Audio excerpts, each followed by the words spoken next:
pray first. Yes. Pray, Yes. seek, and then ask. You Yes. know, sometimes we don't get things because we don't ask the person. true. Amen. We don't ask them. And maybe the answer will strictly be a shock to that person. And they'll Yeah. say, oh, I don't know how to do this, you know, or whatever. But more than likely, the best thing is just say, could we just go out to lunch or have coffee or something? right. And, Yeah. you know, make a friendship. Right. Most mentoring, I'm sure, is done through friendship. Or if Yeah. it isn't, it becomes a friendship. Right.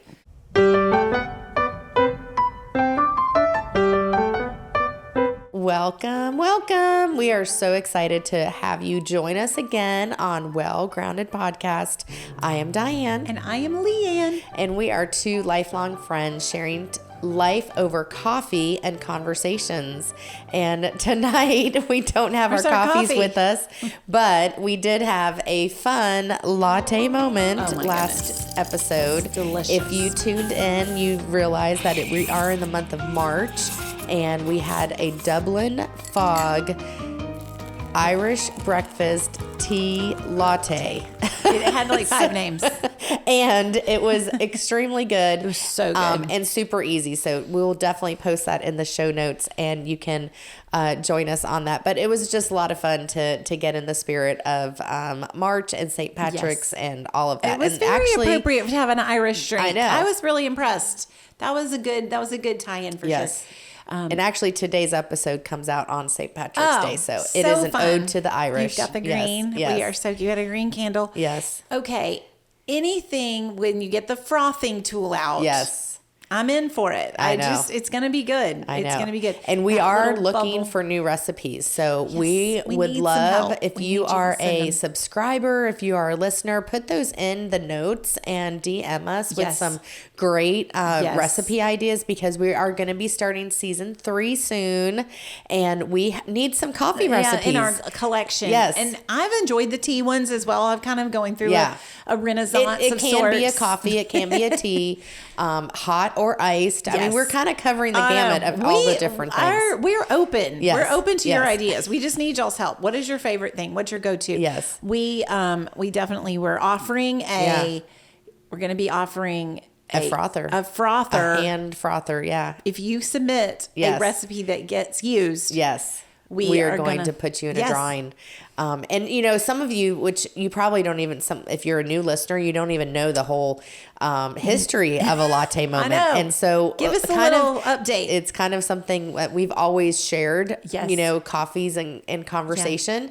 And it just, I thought it'd be kind of a fun thing to incorporate a Yes. little side note into our episode. We kind of theme it. Sometimes know. we did a s'mores frappe during winter. yes. We've So done the pumpkin spice latte, of course, during fall. We've done some great summer drinks. Oh, yeah. So we just love doing that. So it's kind It's of, fun. hopefully you enjoy it and you make it at home, because we try to make them easy recipes. we did realize that one time we were doing a hot tea for Yeah. one of our recordings, and we were a little more mellow. We were like, what's wrong?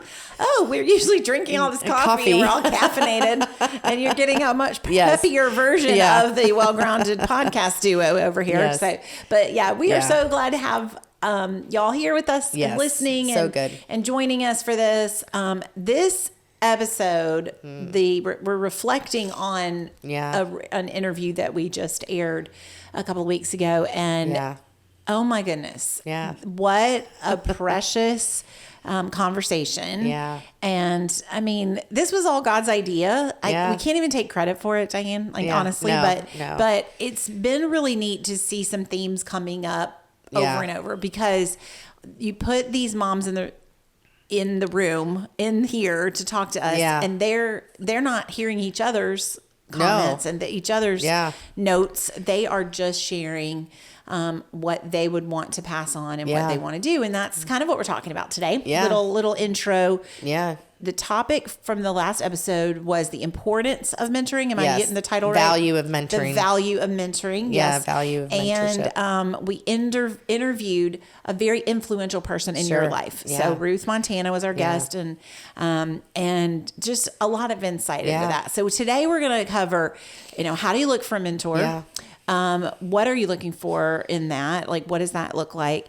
And then kind of, what does the word say about Sure. this? Where we're not making it up. Yeah. What does the word say? And then some some thoughts we wanted to share on it, and just in general, like where we feel like we are in this, what that's looked like in our lives. So we're just going to get a chance to share. I think sometimes people view that word as kind of an old word, and it really isn't. It's mentoring is discipleship. Right. Mentoring is coming alongside someone and to encourage someone. And one of my things, just to jump right out into it, is the verse that I wanted to share right away is from 1 Thessalonians 5:11, and encourage one another and build each other up. Right. And that is mentoring. Right. That is being present, being available, being a part of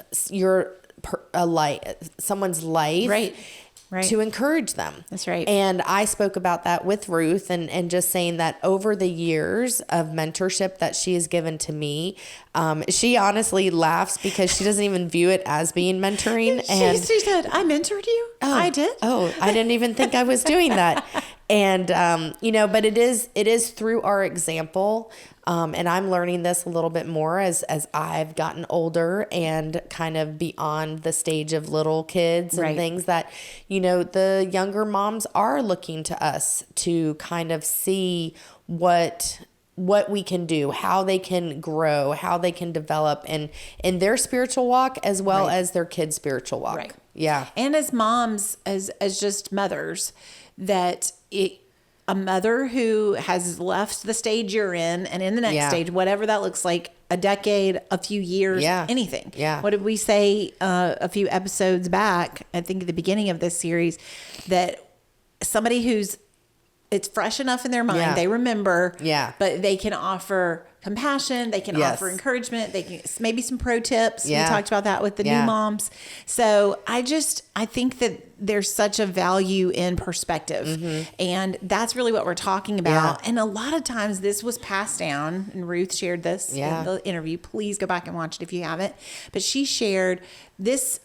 A lot of times is a motherhood, just kind of a basic part of being a mom is that you're mentoring your own kids. You're mentoring your own kids. And generationally, for many years, the tradition was grandmothers and mothers mentored their daughters, who then were mothers, and had, for a certain couple of decades, probably had kids, one or more of their own children that they were mentoring.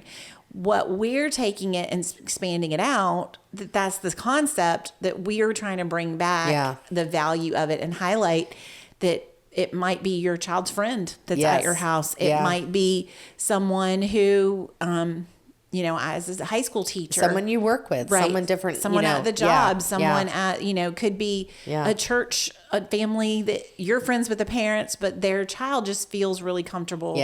Coming and sitting on your couch and sharing with you. So we just want to expand that out a little bit and kind of think like, do a little assessment in your life. And where realize, am I on this? Am I open to this for someone who needs me, or am I in need of someone? And where is that fit? So I want you to be able to share some stuff with definitely. About Ruth gave us some really great. We were taking notes. Yes. And a couple of things. One thing I wanted to share before we get so deep into the word and things, but that when someone gave me the advice years ago about mentoring is that you should be looking for a mentor above you that's gone before you, but then also be looking for people underneath you that you or younger than you that you can be mentoring to them. And it's important to do that because that's how God has designed us to be. That's how, and you're going to share a lot from Titus and things.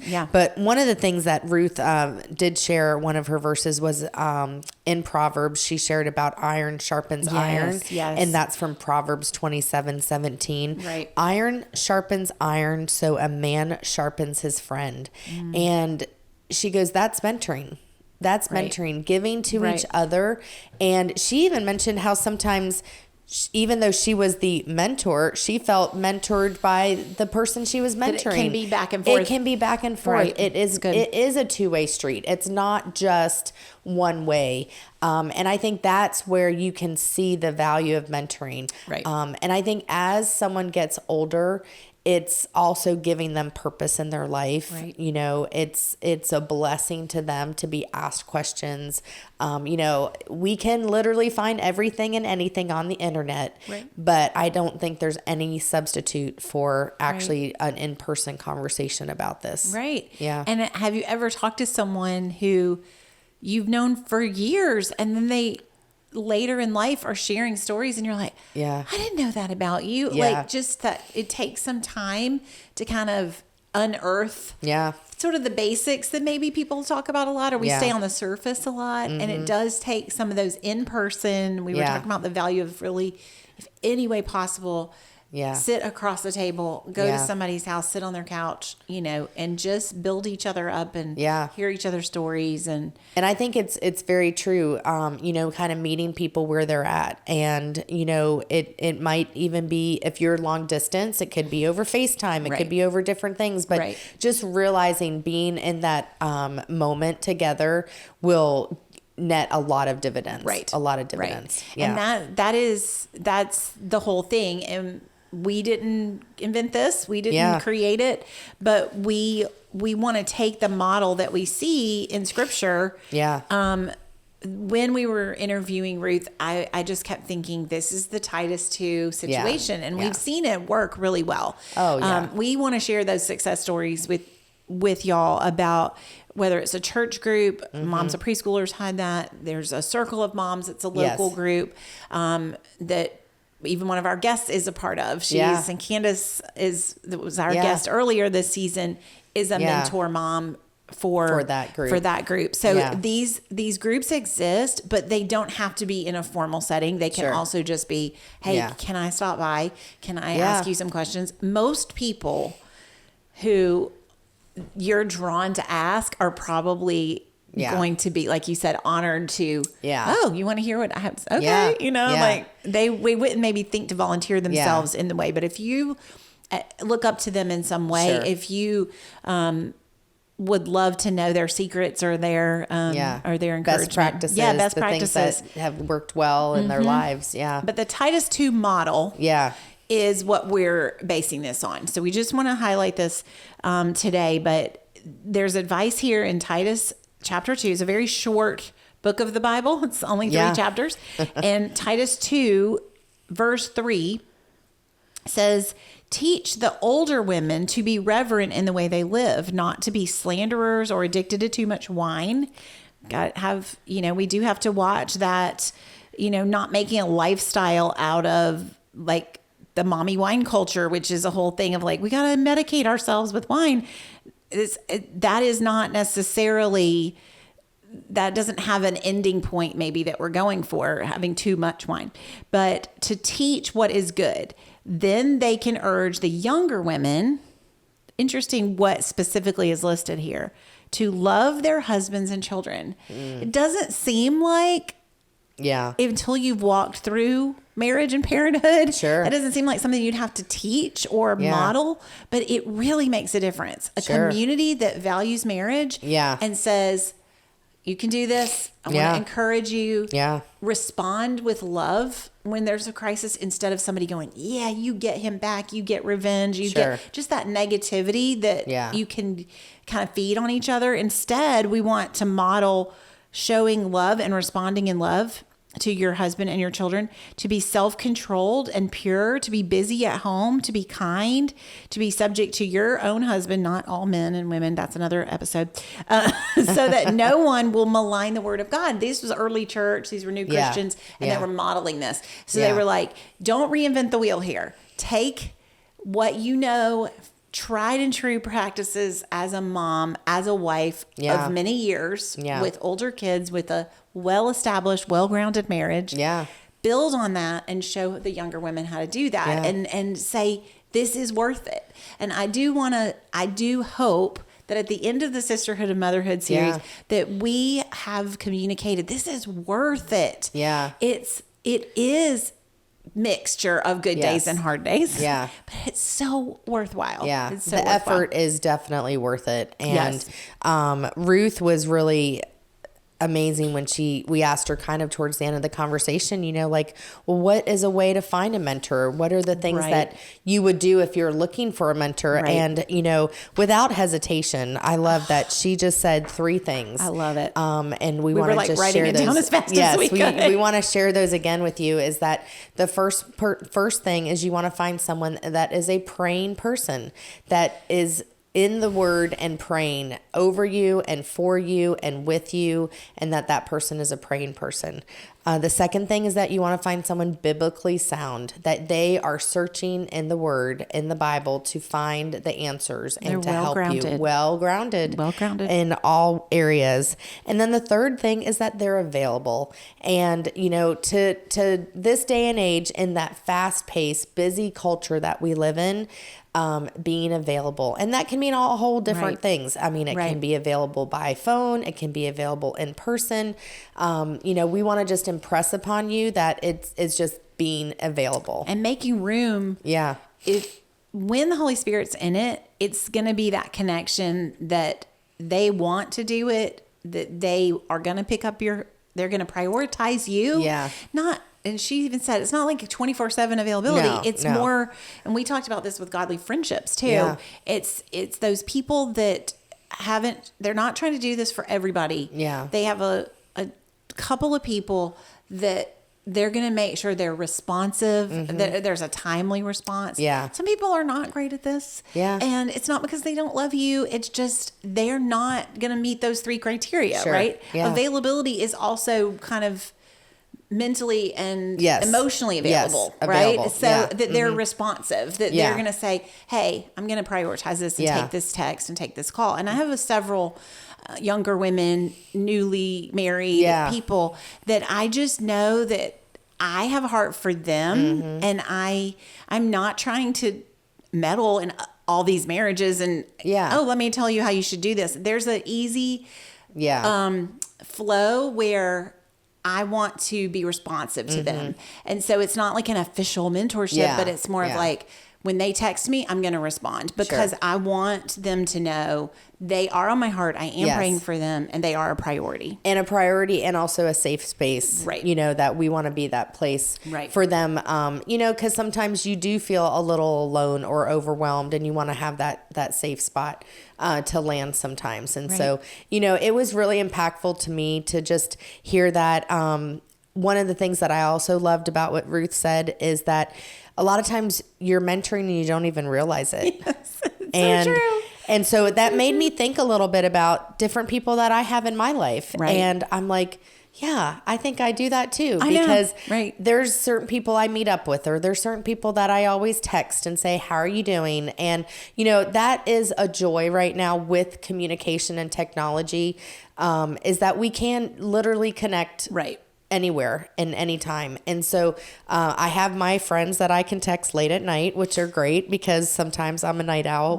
Not sometimes, but I am a night owl. We had several years even before we were getting to do this together but that was our time. Oh yeah. She's like, I knew you'd be up. And I'm like, yes. Like, I had no business being up. Someone one time that I messaged them and it was late. I don't even want to say how late, but it was definitely past midnight.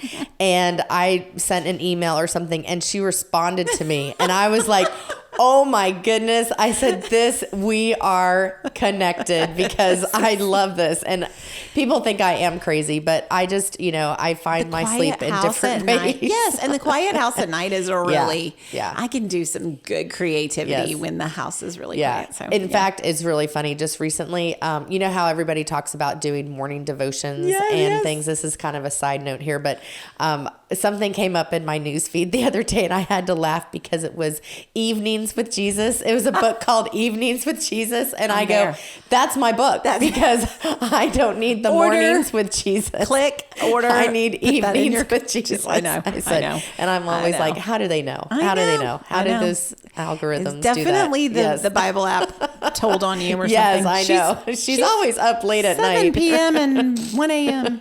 There you go. Is it morning if it's after midnight? I know. Maybe we true. are morning people. Oh, We're just very. We got a really big jump on the day. I like that. Is it yesterday or tomorrow? We don't know. Yes, very That's good. awesome. Well, I just love that. And one of the things we kind of were circling, getting close to, we were talking about was when the Holy Spirit nudges you to check on someone. Oh, yeah.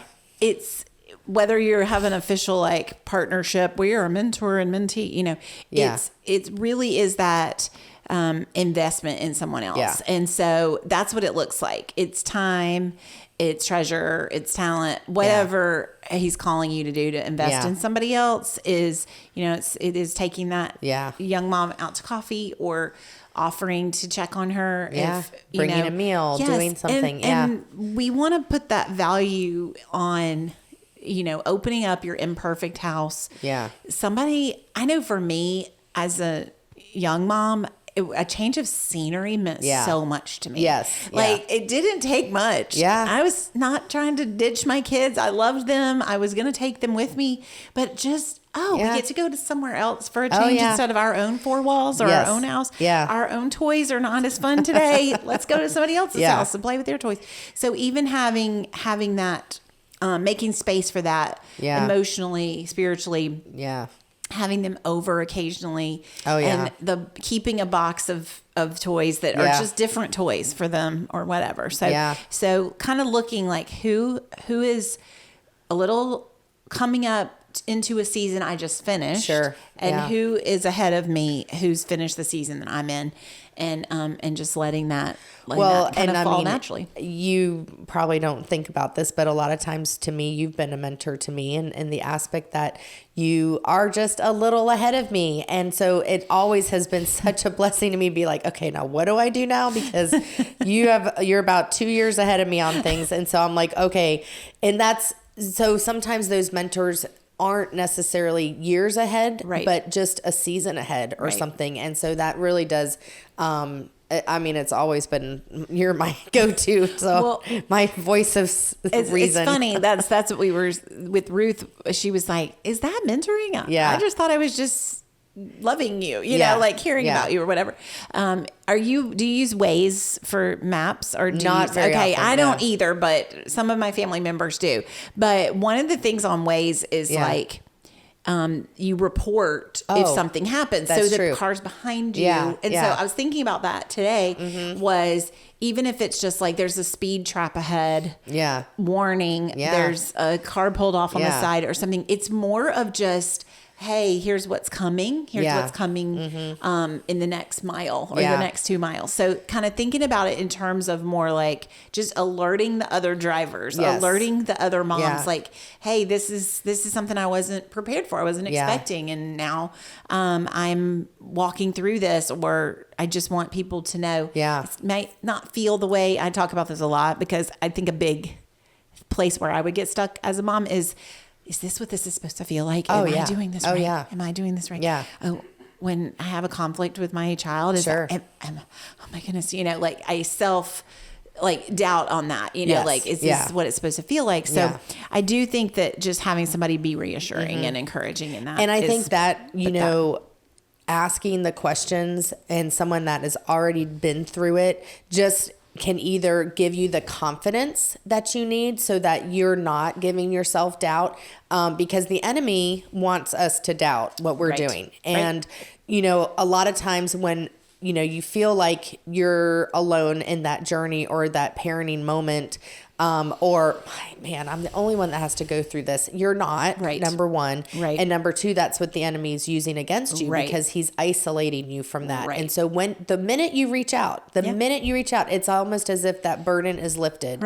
And, you know, time and time and time again. And so I think that's just a great reminder. I do want to share one other thing that Ruth had mentioned.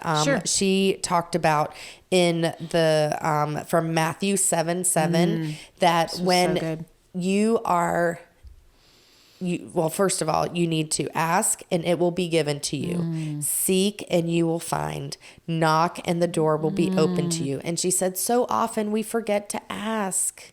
We forget to ask for help, or we forget to ask God for what we need. And so she just said that was just for her, something she does encourage others is to just remember that you are asking, seeking, and knocking, because the Lord is going to provide for you. And if you want someone to sit across from you and encourage you, ask the Lord to send them to you. That's such a powerful thing, because it builds your walk with the Lord, but it also, he provides that for you. It's so true. And you may be in a season of giving it to someone else, and you may be in a season of needing it for yourself. And a lot of times it's both. But what I really find too in mentorship is that it almost comes sometimes in a very unexpected way. And I believe, God, like you said, when you're asking for that, and sometimes you're not even asking, and someone will thread themselves in your life, and you're like, okay, so this is pretty cool. And we have all this in common. And this is, I didn't realize this. And, that's where the joy and the blessing comes from being in the Word and living a life for Christ, and knowing that he is always going to be there for you. Right. Yeah. That image of, a lot of times you hear about this in ministry at church, because they'll say, you're going to make some of your best friends while you're working on something that matters to you. And you meet people who share that same mission or that same heart. Yeah. So it's kind of like we're in shoulder to shoulder working in ministry together, and we realize we can be there for each other and build that. People talk about that in dating and in other things. Like you find some common thing. You're like, oh, we both love this. Yeah. We met doing this with friendships, any relationships.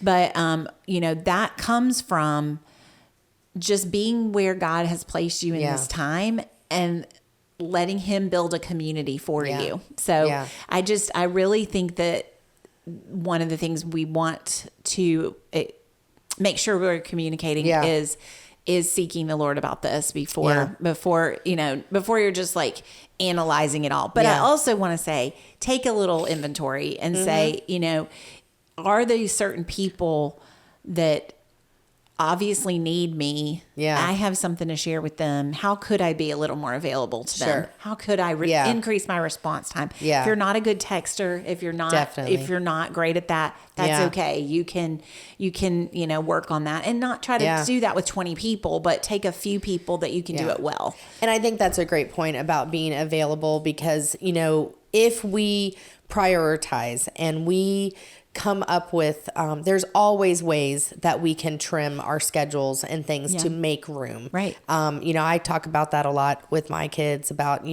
making room for Jesus, because, a lot of times the busyness and the schedules and the calendars can overtake that, and, make that the priority to make room. It's literally my favorite song right now is the Torrin Wells, Make Room. Yeah. Making Room. Yes.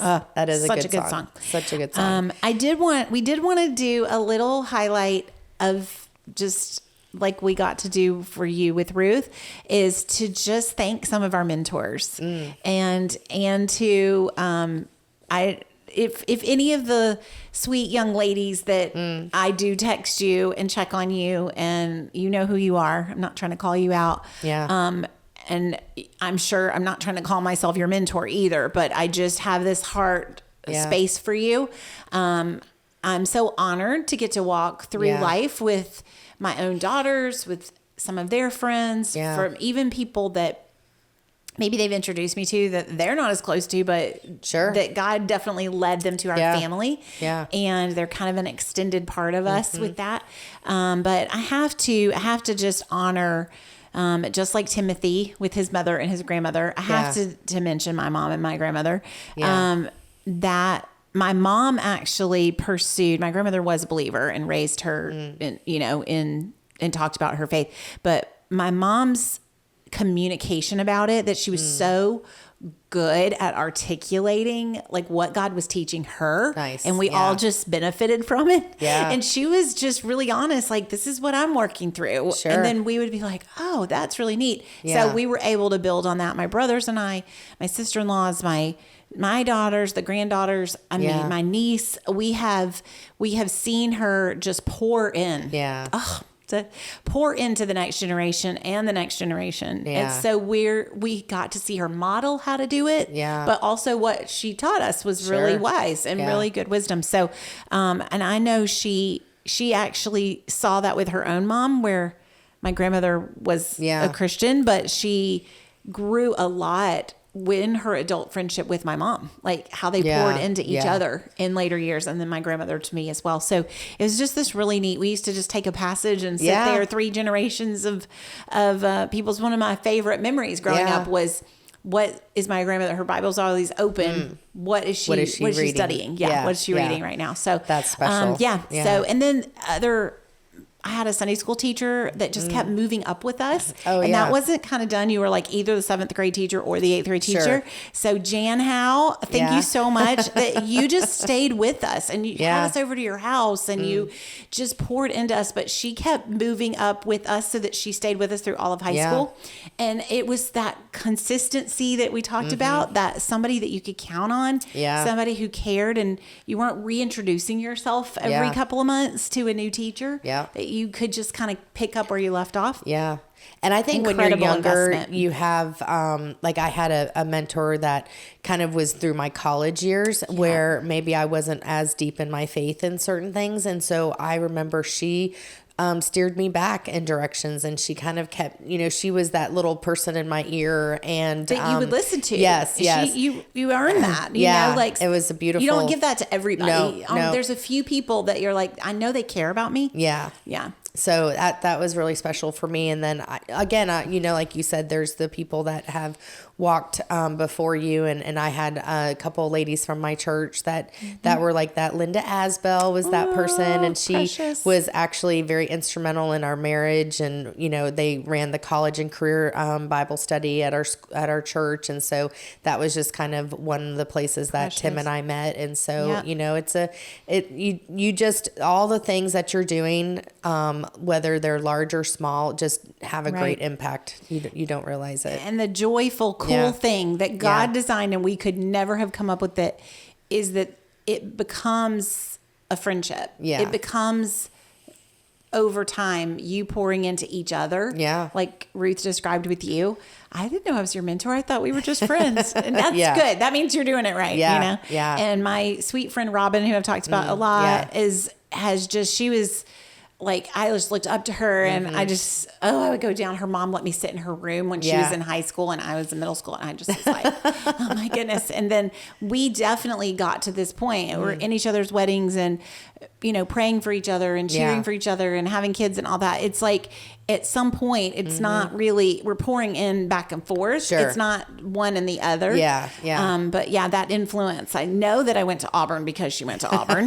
No doubt. But it was something God used in a big way, So those we talked about with careers, with anything, any area where you want to grow. Yeah. Having somebody pouring into you. And I go back to, I really had never thought of like, what are those characteristics in a mentor? Because I think for me, they have just kind of been placed in my life, probably from prayer and things. But I love going back and thinking like what Ruth had said about those 3 characteristics to look for.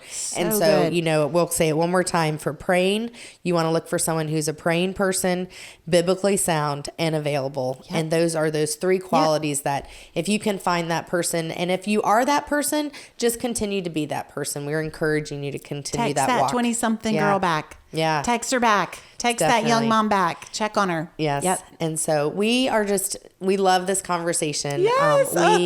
It has been a very special. We have a lot more we could say on this, but we do want to wrap, and we do want to take it online, not offline, but online. Sorry. And please any questions? Send us a message, follow up. We are spending a little time making sure the show notes have biblical references, have other books, anything we mention in that, any resources. So if you hit a topic that you're like, I need more on this, go through there, spend some time in the Word on this stuff. And and encourage other people as well. Pass it along, because that's how we grow and develop and change. So good. In our sisterhood of motherhood content, we do have a verse that we are saying. Hebrews 10. Hebrews 10. Do y'all have it memorized yet? Yeah, I know. We should quiz you on 24 and 25. And let us consider how we may spur one another on toward love and good deeds, not giving up meeting together as some are in the habit of doing, but encouraging one another, and all the more as you see the day approaching. And we just totally believe that with all our hearts, that this is why we're doing the sisterhood of motherhood. And we want you to definitely leave this conversation refreshed and encouraged, and stay well grounded.